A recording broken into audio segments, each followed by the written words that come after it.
Yes, no, it's funny. I was thinking of her, but she was just she's not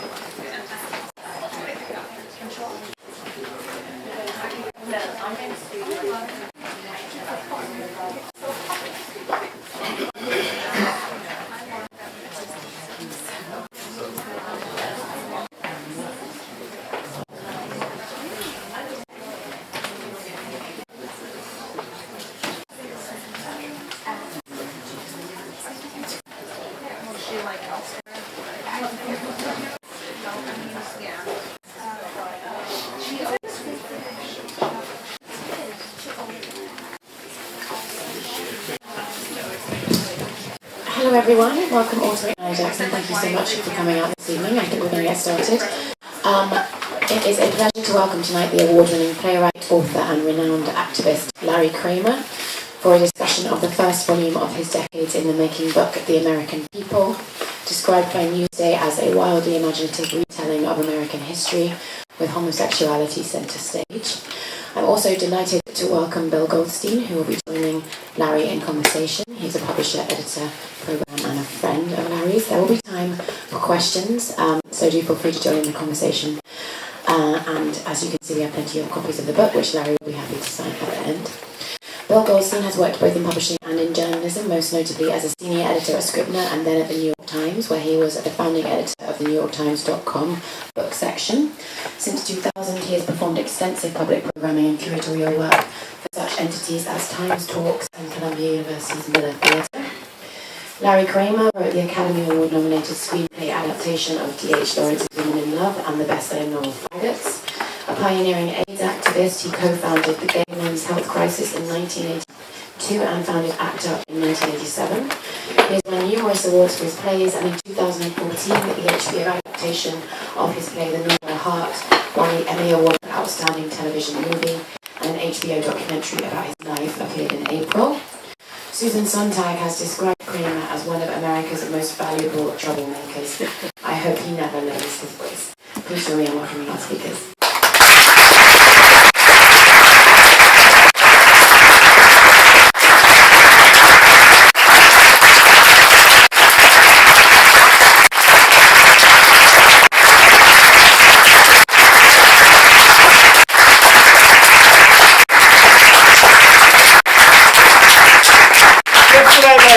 House.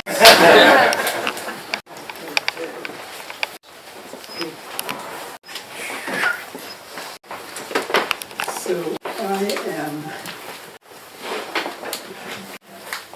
hard of hearing. So I'll try to speak loudly into the microphone. The trouble with hearing aids is that you think you're speaking loud when you're not, but it sounds loud. Getting over the pitch. I would say probably most people don't think that it's hard to be heard. It's probably not very hard for Larry Kramer to make himself be heard. So this is a new thing about you.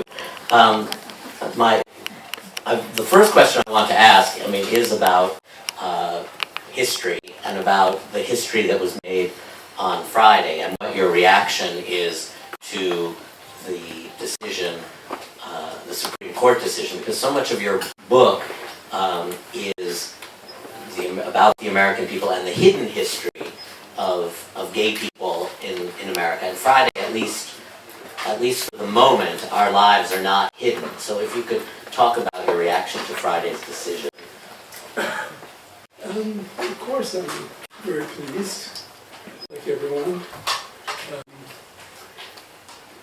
Michelangelo Signorelli, one of our great journalists, has written a book about, which is that we mustn't pat ourselves on the back because we're still hated in so many places, and so much hate is still across this country exhibited against us. And of course, when you hear those reactions, Alito and Scalia and Roberts, it's hateful things that they say are Supreme Court. So I'm more concerned now with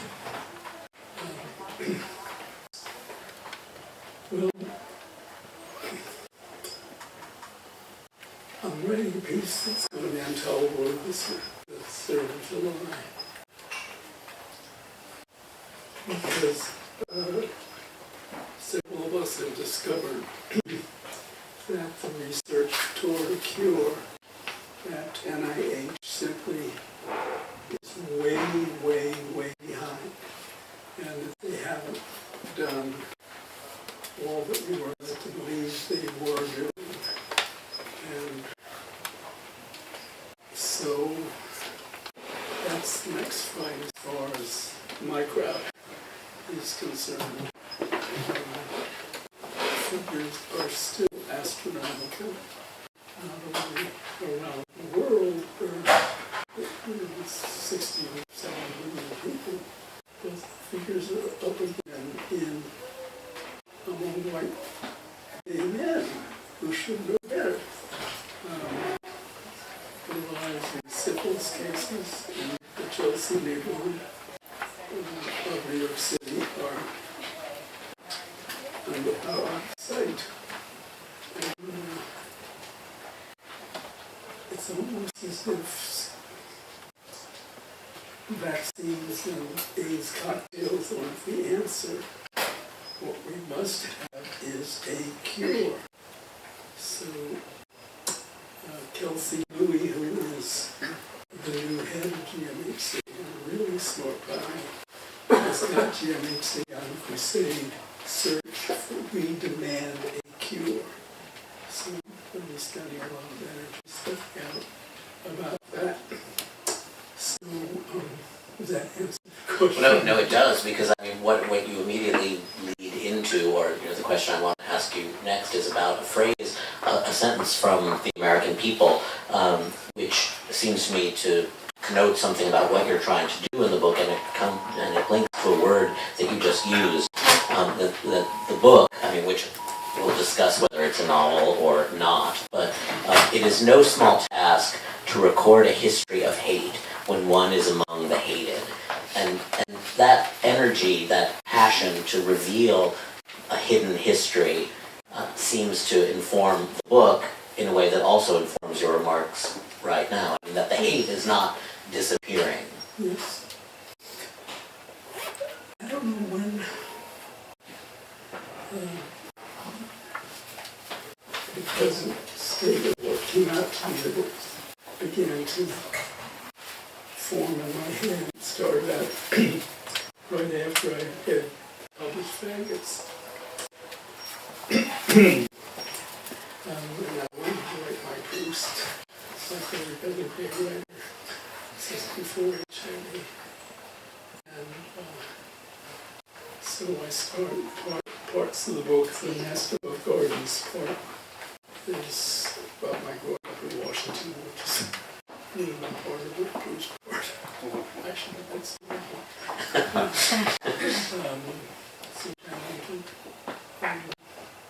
But then, in 81, it's the 34th anniversary of that New York Times article that first appeared.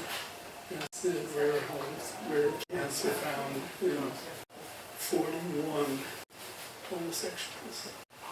And it's scared a number of people, especially my age.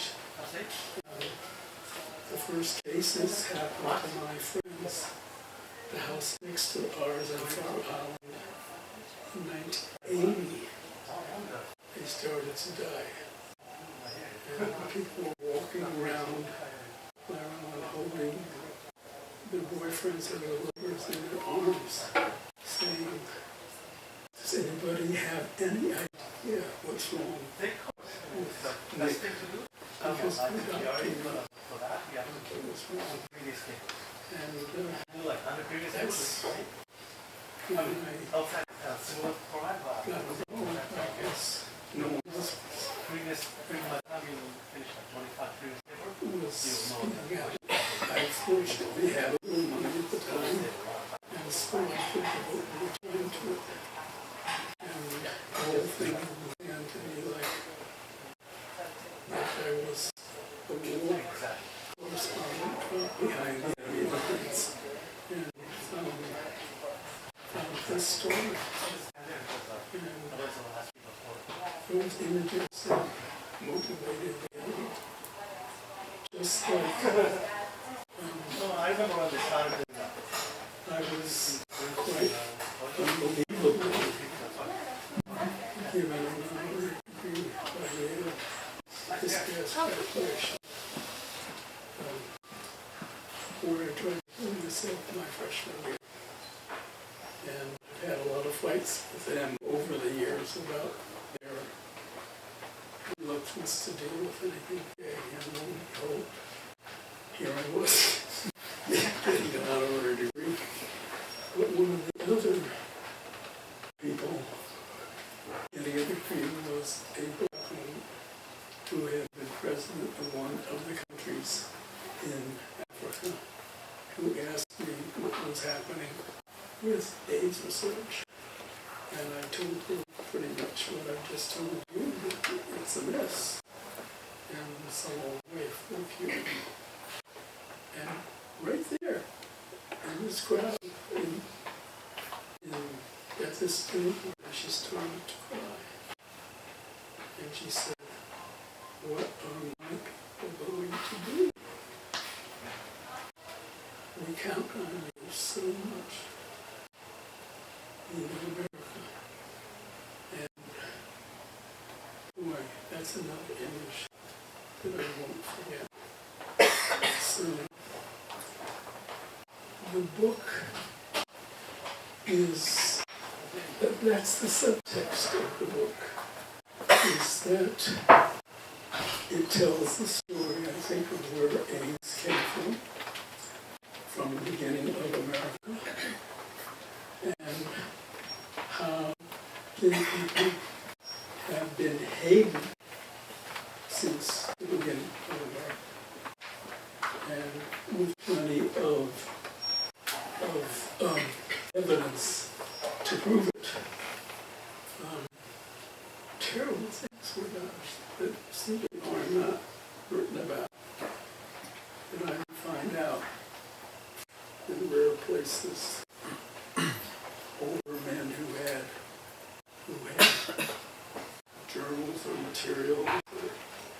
letters would send them to the home and say, you live so-and-so.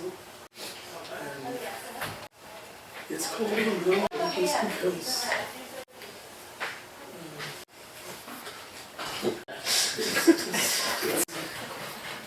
I didn't want to have to deal with, can you prove this? And my answer to that is, can you prove reverse? The first time I mentioned that University of Wisconsin where I was talking, I read section about George Washington. I said George Washington was here. They all broke out laughing like it was such funny. I said, what's so funny about that? And I'm convinced I'm right. That someday someone was going to find it somehow. But better to find it in a novel than in the history. For the time being, with the historians, most histories, all histories are written by straight people. And all history is taught by straight people. And they don't see what we see when there is certain evidence. Mark Twain, Samuel Clemens, he told us in much of his writing about his sex life. It's there in Roughing It and other things that he wrote about being out in San Francisco and out in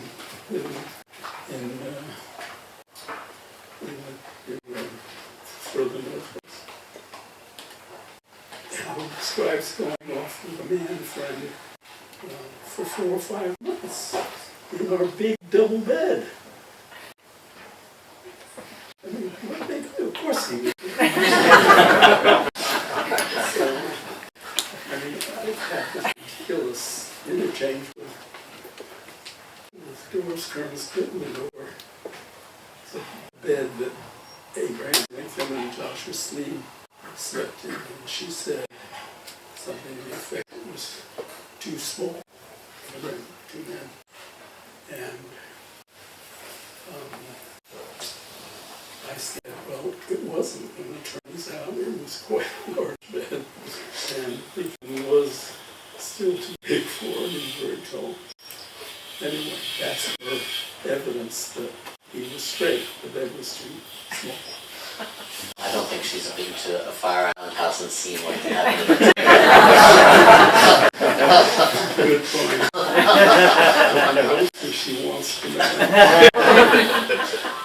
I love one of the lines. One of the things you say in the book is that ask the valet, not the historian, about the real story of what's going on in someone's life. I haven't quoted it exactly. I did write it down. Always trust the valet and not the historian. So that seems to be the kind of history, forgive the phrase, but history from below that you're excavating. And what's wonderful about the people that you're writing about is that in many cases, Alexander Hamilton, George Washington, Mark Twain, you're using their own words, so it's not as if you're simply surmising. I mean, you're drawing different conclusions, but you're using their words. Yeah. Thank you, yes. I also took a lot of papers at George Washington. And nobody ever got his eyes right. It's like they aren't there somehow. He's the most misunderstood. It's like Ronald Reagan when Edward Morris and Robert Hillary went to write his biography, he couldn't find out anything about the man. And Washington was like that. It's hard to write about. Much of his stuff, it turns out, was written by Alexander Hamilton. They had a love affair. And there was a difference in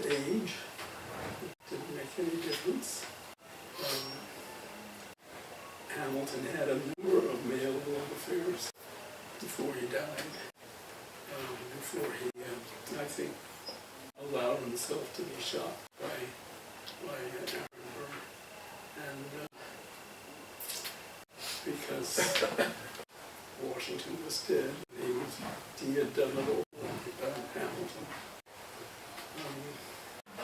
Anyway, but it's also about a lot of other things besides presidents. It's about eugenics, the history of the eugenics movement. If you're familiar with eugenics as a movement that started around 1900, in an attempt to get rid of people who were not of the same cut and cloth as the ruling white class. And Hitler got his idea for the final solution from reading the books that were written by the people who ran the American eugenics societies, which was headquartered, believe it or not, in New Haven. And that was very interesting to see, to learn that.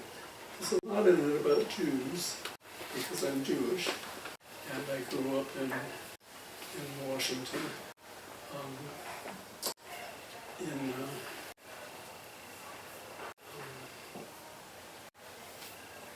It's about the American people. There are a lot of straight characters, a lot of people who have their own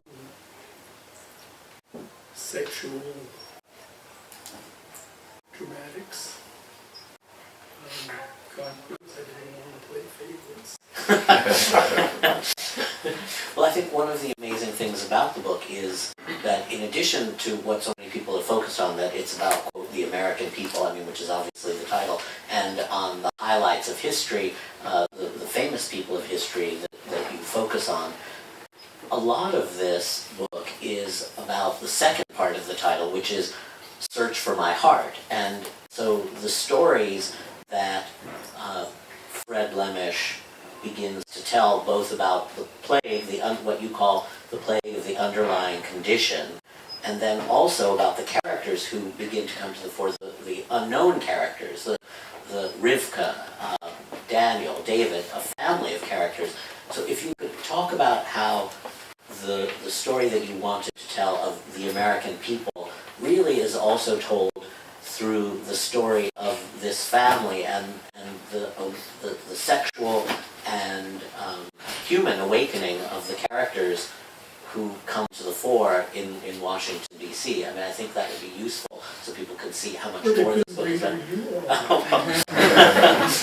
Well, thank you. I mean, that really was so beautiful. I mean, it's clearly, that part is clearly the sequel to Faggots. I mean, because you feel that just as Fred Lemisch was the narrator of Faggots, or the main character of Faggots, not the narrator, but that there is in this a character who is a vehicle for so many human voices, not just an oracle of history or a prophetic voice or a scientific voice. And so the heart of the book is really these other characters. A lot of it is narrated by women. I love writing their voices.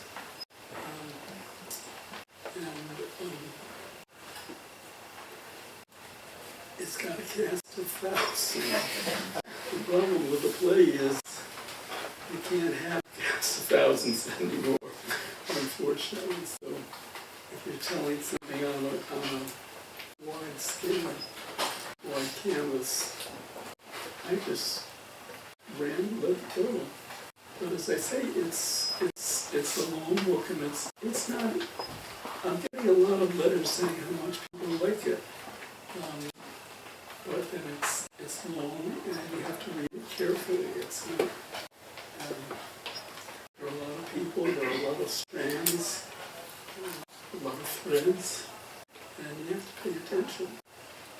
And so maybe it's not everybody's idea of a submarine page turner. Few histories up. But if you could say something about the autobiography in this book, because clearly the politics, the history is also your autobiographical search. I mean, you as a writer doing this research, transmuting it into this book. But then there's also what takes place in Washington and your kind of awakening. There's this wonderful line where one character, who I believe is an alter ego of yours, he'd always been a hopeful fellow, God knows why or how.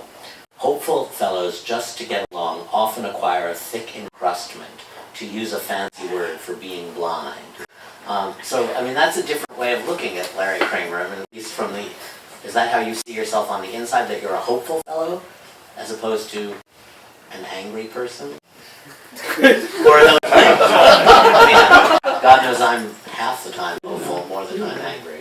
Exclusive. Yes, I have been hopeful against all odds. I am angry, but I love anger. Anger motivates me. And it's a very positive emotion, I think, if you know how to use it, not against yourself, but against whatever. It motivates me when I come face to face with what I consider to be wrongs. And gay people have had to deal with a lot of wrongs since the beginning of time. And it's just time to somehow record it, whether it's a novel or a history or what doesn't. You can actually tell more in a novel than you can in a history anyway. Virginia Woolf said, a novel should be like a big envelope in which you can put in anything you want to. So, Well, and that's certainly what Proust did. I mean, so a lot of what I think you quote at the beginning of the book, one of the epigraphs is from a writer who says that people should pay attention to the gossip of history. I forget exactly what the quote is. It's from Hendrik Hertzberg. And Proust certainly believed that history could be written through gossip. So that's another link to a Proust, a model from Proust. yeah. Henrik Hertzberg of the New Yorker, which has consistently refused every submission I've made to it my entire writing life. Just like I've rarely had a good review of the New York Times. Another favorite place. Did you quote then from the New Yorker in hope? I mean, in hope as opposed to anger. If you're leading it off the book with a quote from the New Yorker. It doesn't seem to have hurt you, however, that the New Yorker hasn't accepted anything of yours, or that you've had negative reviews in the Times. Mm-hmm. It hasn't seemed to hurt you that the New Yorker has not accepted your writing. You found other outlets. I just sort of think it's fascinating how things happen and people respond to things and how people act. The writer in me just loves to observe all that.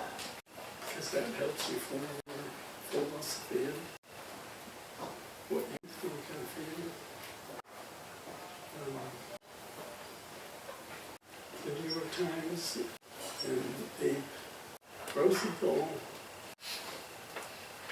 was really one of the reasons that HIV got out of hand, because they wouldn't write about it. I blame 3 people from the early years of such equality: Rosenthal, Ed Koch, and of course Ronald Reagan. II, which is what they call the brutality of fact. What I haven't learned about Ronald Reagan and Nancy Reagan, which I should have liked in telling the world, and enough people around who will talk about it. So that memory was before Babylon. Are you going to be writing in her voice? Second volume? I mean, you said you like writing in women's voices. I think I were the third person.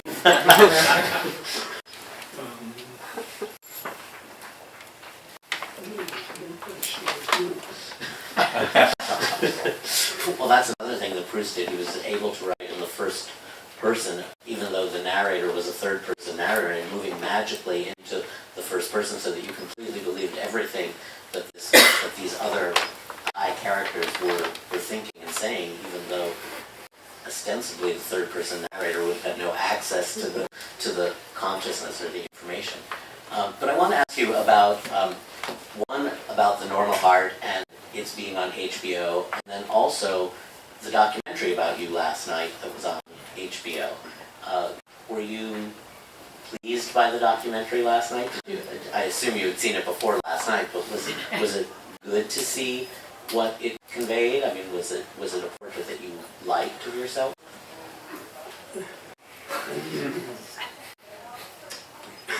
More than half of me.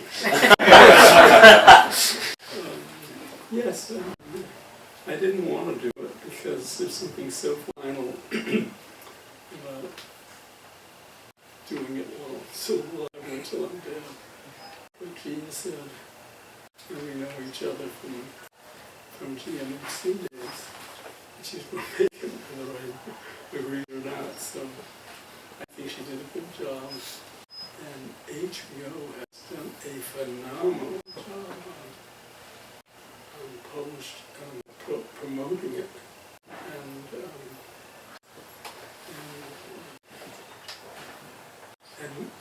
technically giving us, or giving Jean kind of access to facilities that she wouldn't have had otherwise. The movie really looks good, neat. Some Medicaid documentaries look like, they're crudely put together homemade, which they are. This one looked nice. I mean, there was incredible footage from the 80s and the 90s. I mean, many people who have since died, I mean, who were either as talking heads or cameras at ACT UP meetings. I mean, how she found some of the cable access thing. I mean, your interview with with... some of that stuff from my past. I'm not bad looking at all. No, very good looking. I wish I'd known it at the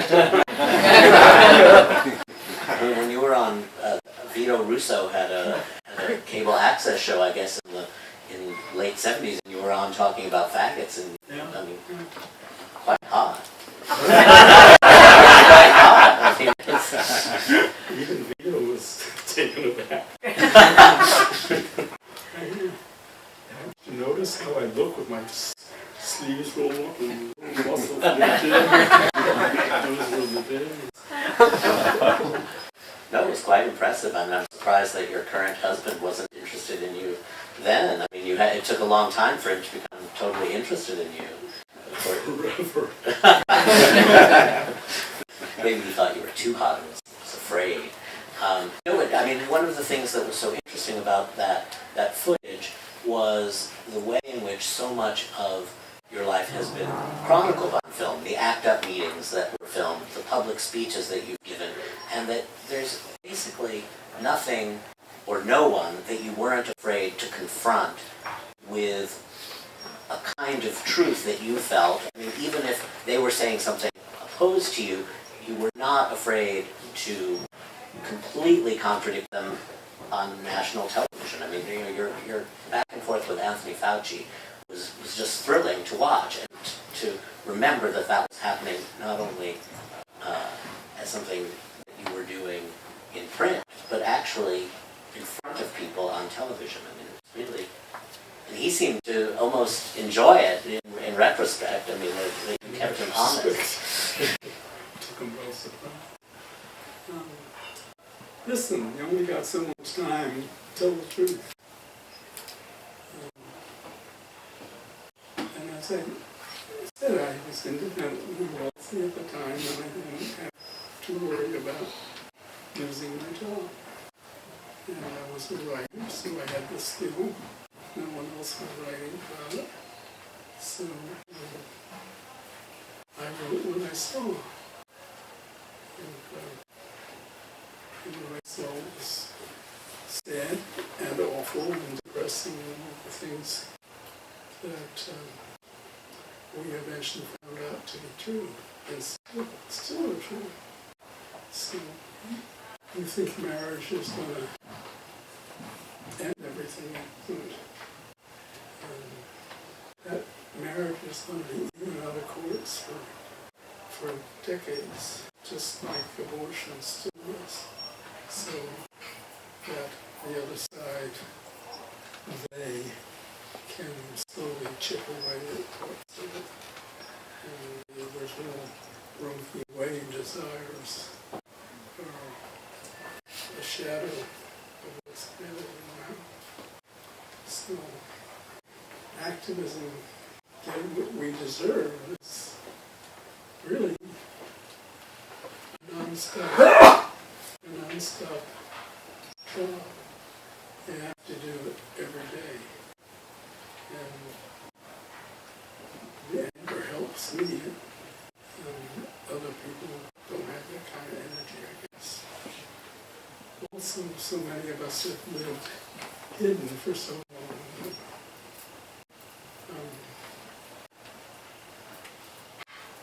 We don't have the cadre of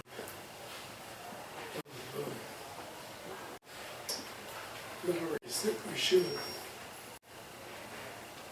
Well, one thing I want to ask you, and then we'll go to questions from the audience, is about, one, the sequel to The Normal Heart, which I believe you're working on or have just about to finish. So if you could tell us a little about what the sequel encompasses, that would be really great. And I gather it's going to be produced by HBO too. So. Well, I've just written the first draft. Ryan Murphy, the director, is exceedingly busy for a while, so I'm not sure when we're going to be able to start, by which time I'm sure more will happen that I'll put into the screenplay. Everybody in the original movie wants to be in this sequel, and as Ryan does want them. And, so I hope Clapham picks up exactly where Normal Heart ends with Death of Felix and Ned being thrown out of GMHC, and he's a pariah, as I was, until he starts ACT UP, and a lot of it is about ACT UP, and which I sincerely think is one of the great grassroots organizations of all time. One of the greatest things that the gay population has brought off in the entire history. Those drugs are out there because of ACT UP, not because of the government, not because of any drug company. And that shows that. But it also tells more about the doctor and her life, and that Julia Roberts played so well, and the part that Jim Parsons played is based on Roger McFarlane, who was my very good friend because he was into spirit, and seemed to have huge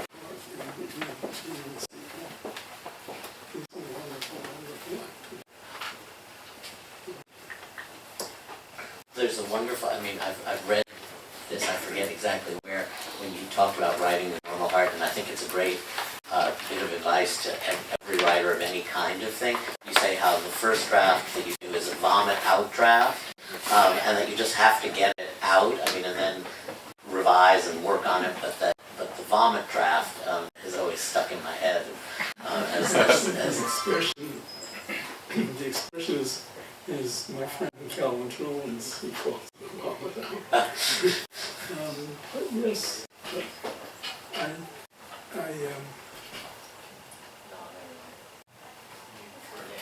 write 7 days a week. If I don't write 7 days a week, I start getting antsy. And I think it's very important if you want to be a writer, or are a writer, that you look every single day. Because that tells you so many things help you, your dreams, your free associations as you're walking down the street.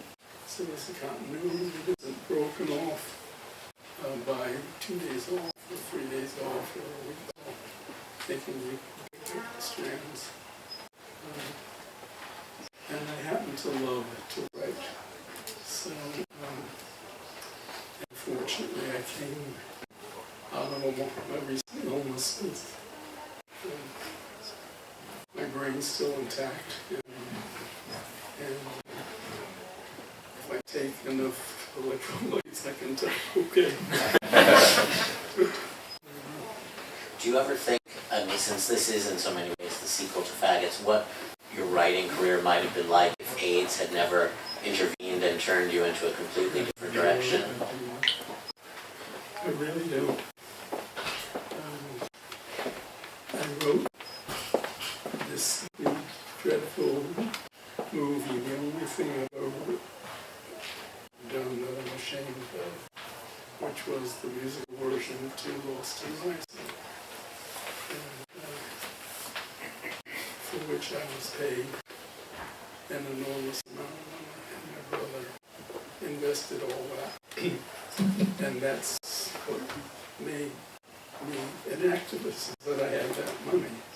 So I got that out of Lost in Iceland, but I was frightened that I would have to make my living as a screenwriter, and I don't much like writing screenplays, because you're really just writing a blueprint for other people, and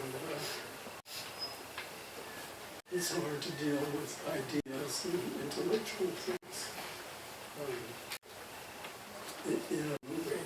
So I was afraid I'd have to. Women's Love turned out quite well, and it managed to get some Lawrence's ideas and philosophy into it.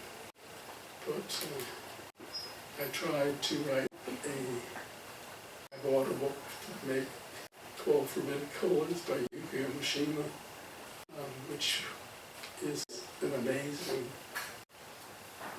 gay story about an old man and a young woman, and no one in those days come anywhere near it. So I felt stymied.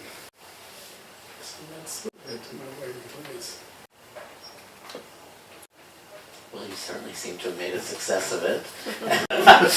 This is a long time coming. A play that called Four Friends that Clive Barnes both did, opening line, with friends like these you don't need enemies.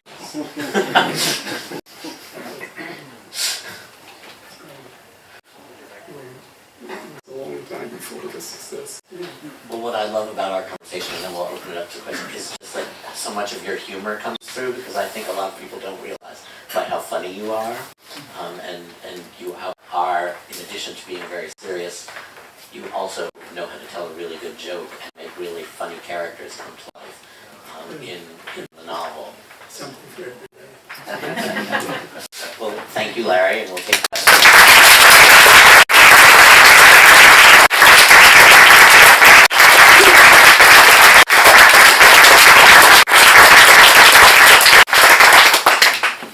Fell on cue. questions? I wanted to say, first of all, I saw the documentary last night. It's nice to see you looking a lot healthier Yes. than you did in the film, and which is great, you know.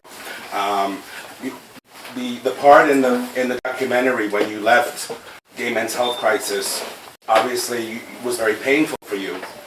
And you know, you refer to yourself as being angry. I've always looked at you as being more uncompromising than angry, really. But when you formed ACT UP, which really didn't attempt to be accommodating in any way to the powers that be, which Gay Men's Health Crisis was interested in being more accommodating and so on and so forth, it seemed to me that the two groups actually complemented each other quite well. At the time, you had the Gay Men's Health Crisis that was negotiating and being a little bit more politically correct and so on, and yet you were out there being uncompromising and in your face. Well, they didn't think so. But how do you feel about that looking back? Do you see, I mean, one without the other maybe wouldn't have been as successful at the end, it seemed to me. Well, President of GMHC, Paul Botham, who was a friend, was in the closet. And he was the vice president of the Building Trust and worked for a hateful boss who was homophobic. And so, and the board were mostly people we just, like, for my first experience of dealing with boards. You gotta put your friends on or else you're in trouble. And they weren't necessarily my friends. And everybody was very frightened in those days. They were afraid to go after their couch for some reason. They thought, well, we can't do that and asking for money at the same time, which he wasn't doing us anyway. And I said, I don't think that's true. I think we might, in fact, show up more often if you come after me. Anyway, those days were very scary. Everybody was scared. So it broke my heart because it just was a wonderful group of people who were being homeless and fighting and doing it together. And my first real experience of anything gay, I had not been involved in any way political.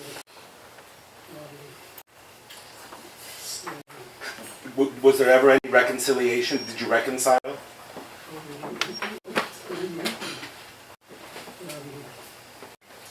Last year, they have a new board chair, Roberta Kaplan, who is the lawyer at Paul Weiss, who won the Windsor case.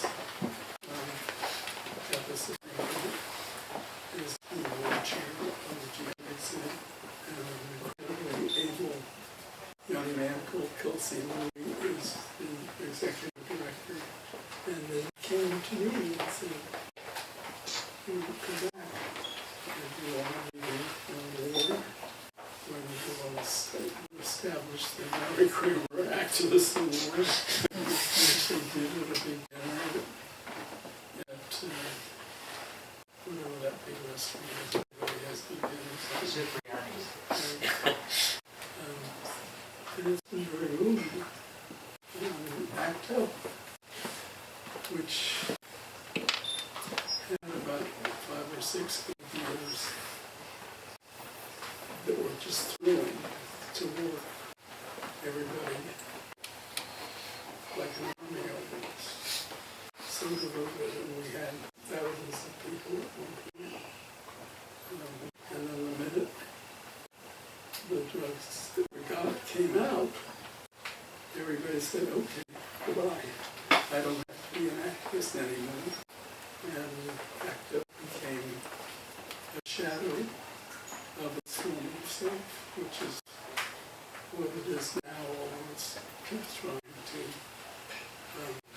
perk itself up and it's needed now more than ever. We have to go back and really go after the NIH, for instance. And we don't have those kind of troops anymore. But you're right about good cop, bad cop. That we learned in the movie industry. And that's how I was really set up. There's the people who negotiate with, and the people who, if you don't give us what we want, you'll protest. And Well, I've always said to people that have criticized you that while you're sitting at home criticizing, he's out there saving lives. So, you know, which no one has been more instrumental than you, you know. you can't, really, you just can't believe what it was like. Everybody was sick for the backed up meeting. And all these gorgeous young men. And they all were terrified of dying, and most of them did.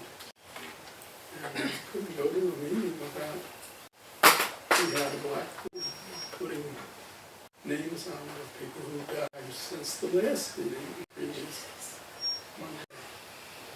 It was like that for many years. And it's hard not to get affected by that. Hi, Larry. Oh, sorry. Okay. You go first. Yes, I'm curious about your writing day, because I love talking to writers. Like, do you write first thing in the morning? Do you have breakfast? Do you take a break? Do you do anything in handwriting? Are you totally on Mac or a typewriter? Because you're so prolific. Where do you get the time to do it all, and how do you parse the time out so it's efficient yet creative? Well, my schedule is a little different since I've been sick. And mornings are really hard for me. I have to have shots every day and patches and whatever. So I don't usually start until like noon. And I have to go out and do my walk. I try and also work in the evening.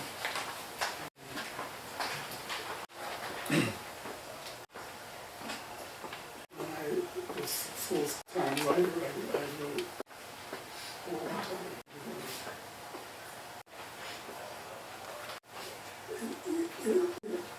It just sort of, I get obsessed with what I'm trying to say. And I love the English language a lot, and I try really hard to write well. And no one ever talks about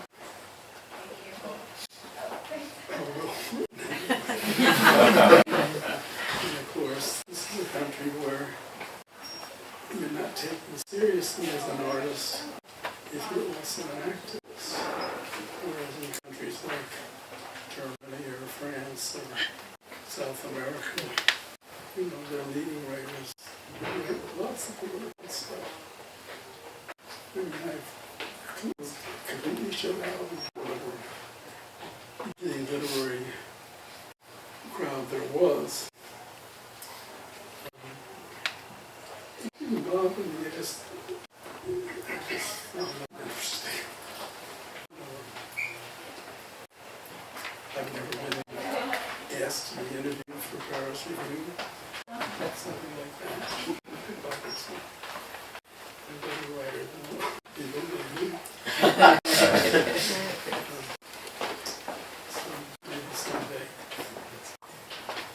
Hi, Larry. Thank you for doing this, first of all. It's a real pleasure to meet you in this format.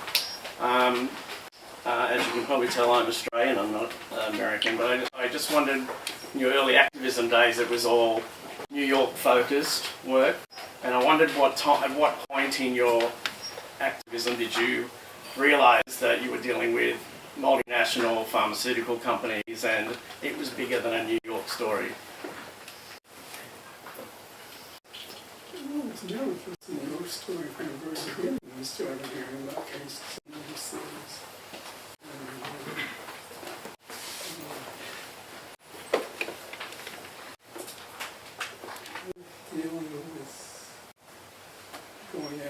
drug companies, that was Act Up in '87, and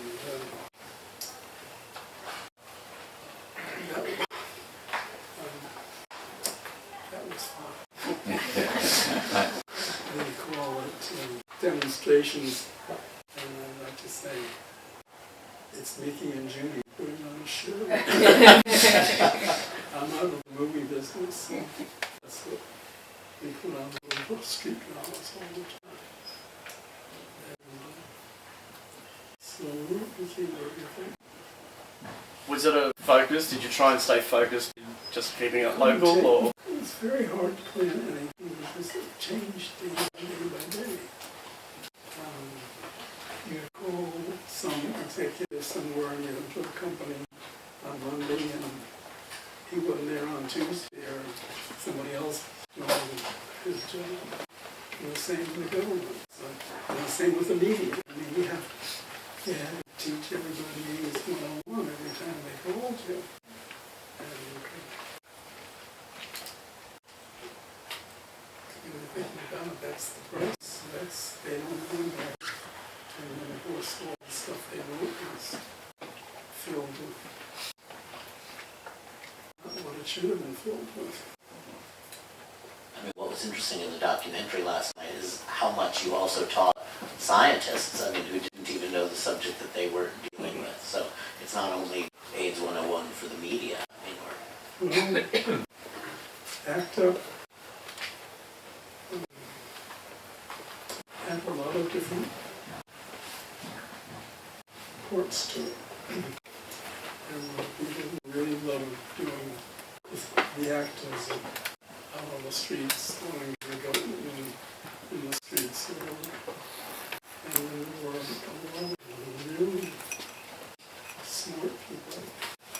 And I want to read to the leaders to you, but I mean, people who were going to Yale and Harvard and Oxford and Cambridge, who were. And one day, out of the clear blue sky, a woman showed up, a straight woman, Iris Long. And she was a scientist who had worked in Mississippi, and she said, in essence, and no one said things, you guys don't know shit. You don't know what you're up against, you don't know much about the science, the grants, how the NIH works, how the FDA works, how everything. And I'll teach you. And out of that came something called the Treatment and Data Committee, which drew a group of maybe 30, 40 really smart people who taught from the syllabus so much that at one point we were at a meeting with, I don't know, Bristol Myers or somebody, and I was in a job peeing with somebody next to me from Bristol Myers, and he said, that guy Harrington, that's Dr. Harrington, see, because he had spoken so, Mark had spoken so brilliantly. I said, and why you were able to get inside Dr. Fauci finally let us in, because they didn't know what to do, and we knew more about everything than they did. And slowly, and the scientists and all the staff at NIH hated us because we were, in essence, saying we should have known this and we should be doing this, and you set up a trial and it's statistically irrelevant for what we have time left to do. And very impressive.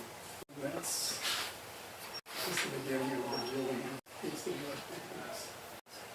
Evil people. I really do think that pharmaceutical companies are evil. To have something that makes people well, what keeps them alive and not provide it to the people who need it, except for exorbitant amounts of money, is just evil. So I love demonstrating against it. After that particular encounter, with the Colorado Rush, they had promised us a room and invited us all to a luncheon. And it was about 4 years at some hotel. There was just this elaborate spread of buffet and food.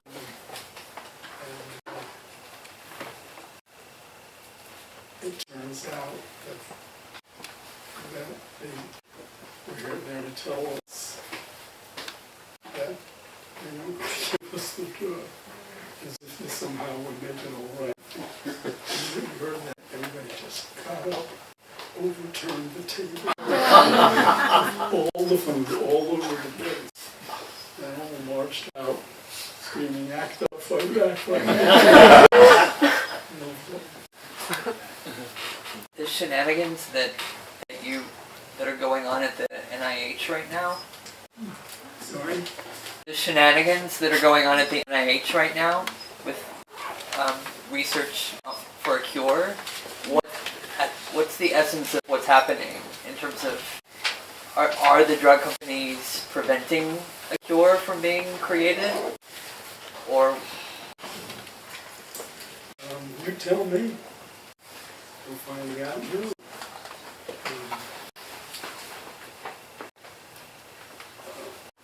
We've been trying to get a meeting with Francis Collins, the head of the NIH, and Fauci has actually recommended that we should meet with us, but he has not agreed to that yet.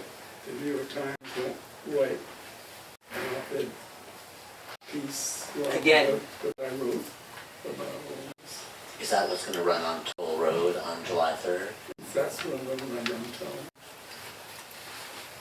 And I could spend 10 minutes telling you why. It's mostly red tape, and also the Office of Age Research is just debilitating. I'm depressed, and it's really complicated by the fact that Congress will not allow any government, i.e. taxpayer money, to be used for researching anything having to do with homosexuality or with sexuality. One of the great explored areas have been women as partners in spreading this, and that's going to become obvious since they started to study placentas, which for centuries have been discarded after a child was born. And someone said, "Oh, let's look and see," and we discovered that the placenta carries the markers of everything, not only in the mother but in the father. So what does that say about what in terms of spreading everything? There was a woman at some point who wanted to study it, and she could not get funding, and she has since died. I talk about not getting funding.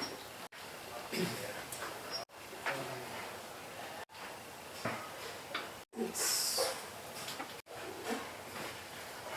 if you're running a well-run corporation like Apple, something like that,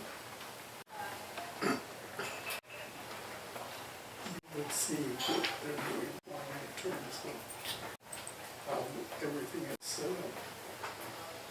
more you find out, the more depressing it gets. So, I think we have time for a couple more questions, so. Hi, I want to go back to the issue of anger because it's something that I deal with on a daily basis. And I totally agree with you when you say that you can use it to your advantage. But I also want to know, did you ever mess anything up because of it? Do you regret it? You have something up because of your anger that you regret. I'm sure I did.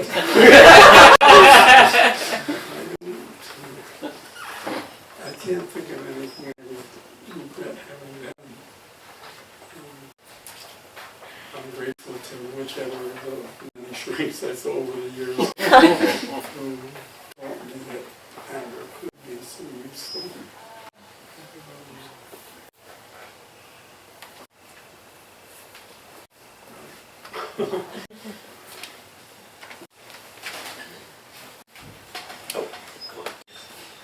This is maybe a very broad question, but with the concession of the legal development of the legalization of gay marriage, to a certain respect, do you believe that gayness is defined by resistance?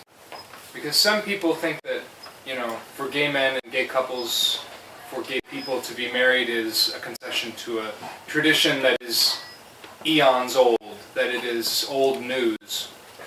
So to what respect do you believe gay identity is defined by resistance to all standards of tradition? Do you feel that that with the issue of gay marriage at the Supreme Court, that in fact gay identity arises in a fundamental way from resistance and resistance to tradition, and that now there is a kind of concession to an ancient tradition that may be passé, I mean that wasn't your word, but you know, not useful any longer.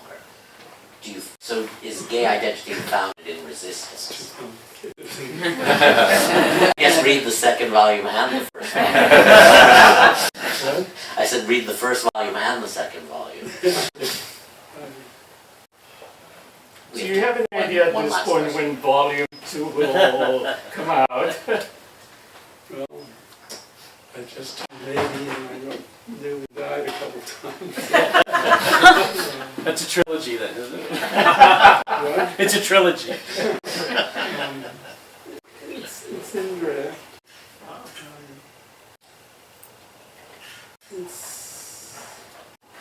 It's supposed to come out a year from now. I don't know if it will be ready, but I haven't told that to my spouse. So keep that on your hat. I want the movie sequel to be made first. Something amazing happened with the movie on HBO. It was one of their highest rated movies of the year. Something like 15 million people saw it. It's huge. That's the intro. And I'm not going to sell 15 million copies of that.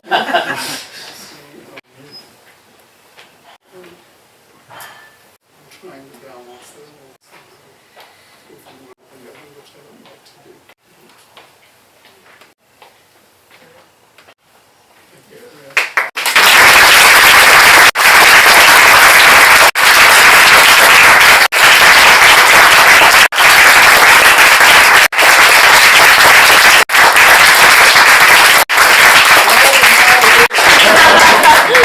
Larry will sign copies now. I really want every gay person in this country because straight people are really good.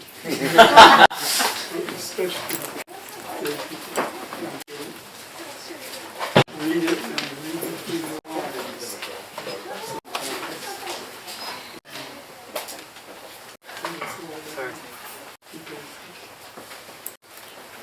Okay, who's Thank you.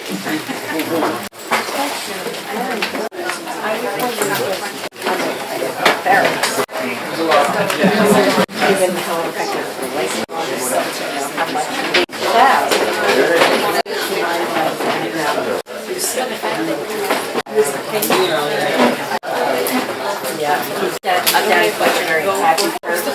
Right, yeah.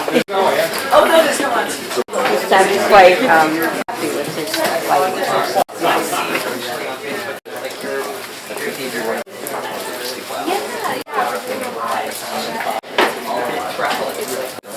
It's actually,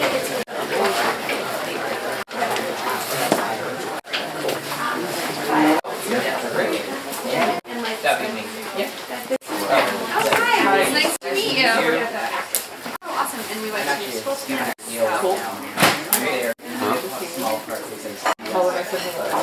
I'm there. People who would scout.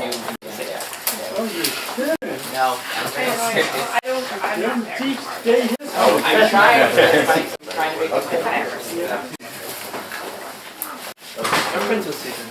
Okay. She has a conflict, right?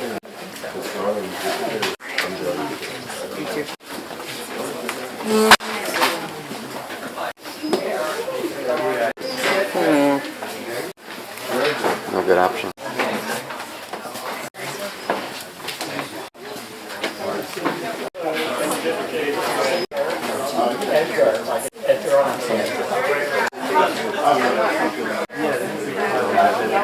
I'm too short to see that. I gotta tell my mom before she goes to the concert. What did she do? Was she at her concert? Yeah, what if no milk? What?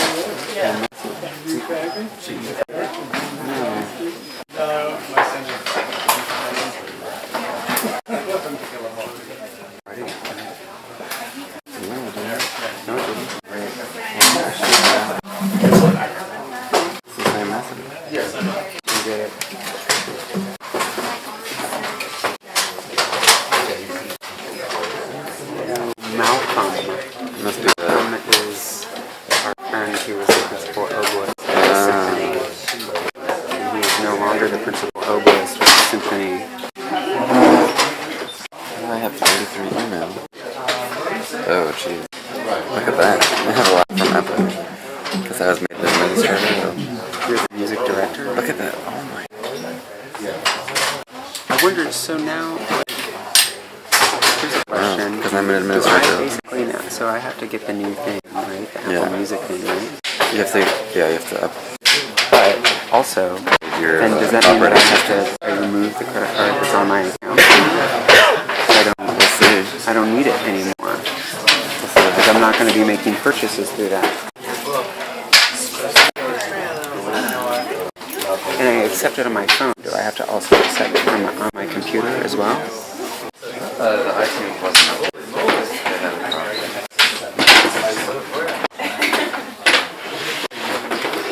They had a problem.